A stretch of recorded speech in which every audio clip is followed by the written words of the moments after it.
so hello guys, ndabaramukije aho muri hose.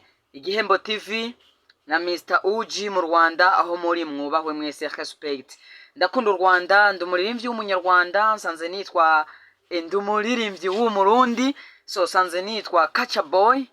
Hama nkaba nkunda u Rwanda, nkaba nkunda n'umuziki nyarwanda, aho bari hose n'ukuri kw'Imana bubahwe. Ndabakunda cyane.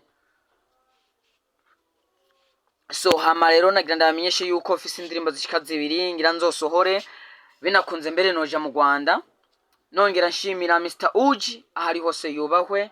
Igihembo TV mufyonde subscribe, mufyonde partage na comment, maze Igihembo TV tubandanye kuduga.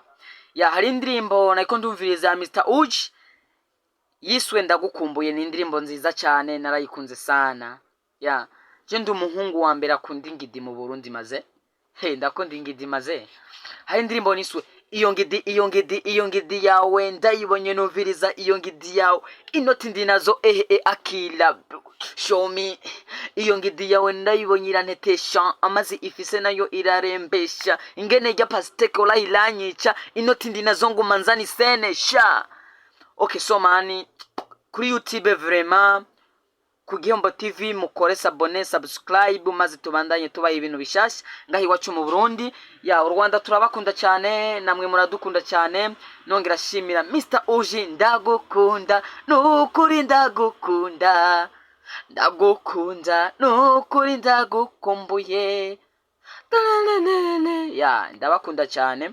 Okay, so alo mu Burundi turakunda umuririmbyi Mr Uji, ahari avyumve ko tumukunda kandi cyane. Turamukunda maze, turakunda imiziki yiwe, ni filime ziwe turazikunda cyane.